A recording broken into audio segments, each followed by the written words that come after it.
everyone, welcome back to the channel. I know I look like a caveman at the moment.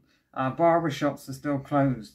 I believe they're closed until Wednesday, and I'm going to grow a beard out. But today we're going over 90125 by Yes. Now Yes are on the same page as the Rolling Stones for me.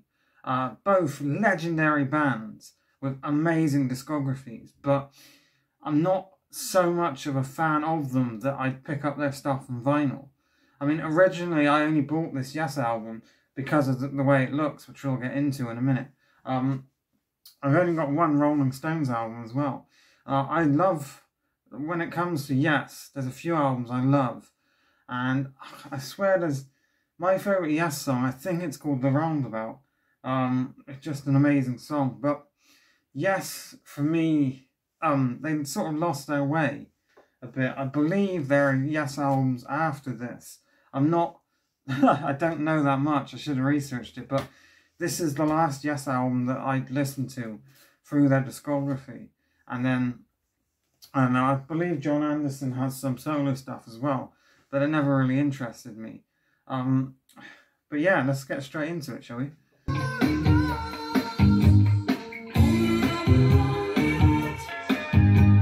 Is why I picked it up.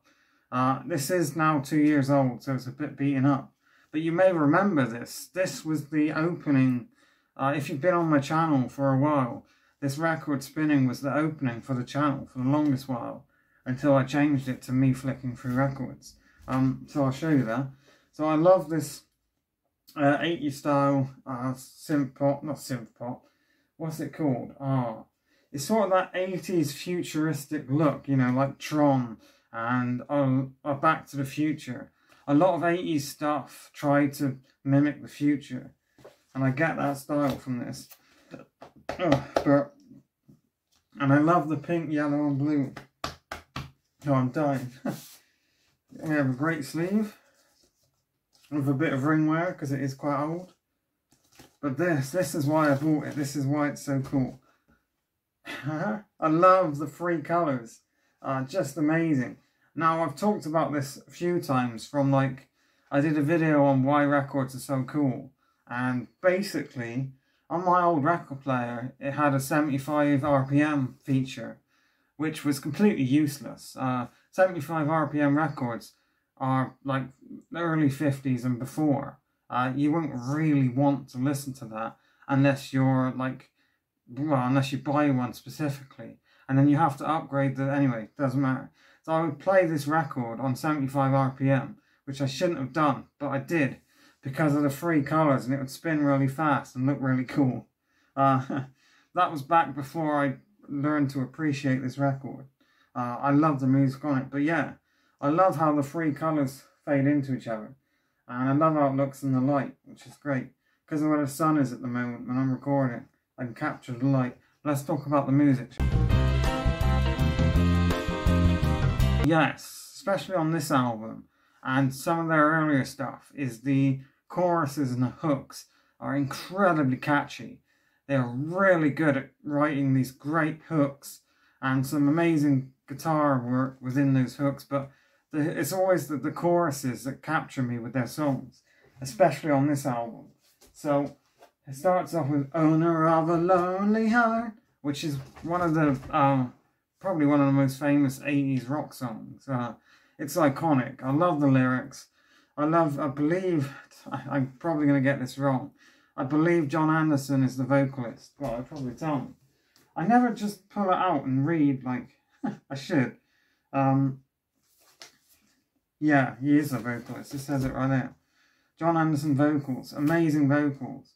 And it's just so catchy, and I love the guitar riff. Such an iconic guitar riff in it. And then we have Hold On, Hold On. Just a great song. It can happen to me, it can happen to you. Fantastic. Changes to the left of me. Amazing. Cinema, love it. Leave It is amazing. Our Song, City of Love and Hearts, really great tunes. Now, Yes are one of those bands that does these, like Pink Floyd, super long songs. I mean, 7 minutes is not that long, but if you go back in their discography, because they're a prog rock band, and a lot of prog rock bands did these longer songs, but in my opinion, not many bands could pull it off. Pink Floyd did it masterfully, and in my mind, Yes did as well. One of their albums, it's a green album cover, I forget what it's called, but there's only 3 songs on it, but I believe the 3 songs are like 30 minutes a piece or something like that. It's an amazing album. There's some really great stuff in their discography, and if you've never listened to Yes, you should. I'm not like a Yes aficionado. I would recommend this album because I really like it, but I believe their 70s stuff, I'm not. You might enjoy it more. But yeah, this is still such a great album, and I know it's very synth pop inspired in my opinion, and it's very 80s. It's like Pink Floyd's Momentary Lapse of Reason, where, you know, these prog rock bands that had been huge in the 70s were now finding themselves in a new landscape in the 80s, where prog rock wasn't as popular as it used to be, and they had to adapt to survive. Now, Pink Floyd's Momentary Lapse of Reason is my least favourite Pink Floyd album, and it's not very good. To the point, I know I'm going off topic, but that Pink Floyd album, I only listen to side 1. I don't bother with side 2, because it's just not that good. But this one, I believe this is amazing, and we'll talk about that. I really enjoy doing segmenting these videos, but I never know what to say to end a segment or to start a new one, and that's why I usually say the same thing. But in conclusion, I mean, it's a really solid piece of work, a really great album, and I'm going to hold the actual record. I put it in. So this is a 7 out of 10 for me, and someone was complaining because they reckon the lowest rating I'd give an album was 6 out of 10. And I'm going to bring it up now that I only buy records I like. You know, I listen to music first on my phone, and if I love it, then I'll pick it up on vinyl. So when I do these reviews and give albums ratings, it's not going to have a bad rating. I mean, besides stuff like Pink Floyd's Momentary Lapse of Reason or Umaguma, or there's a few others, but yeah, 6 out of 10.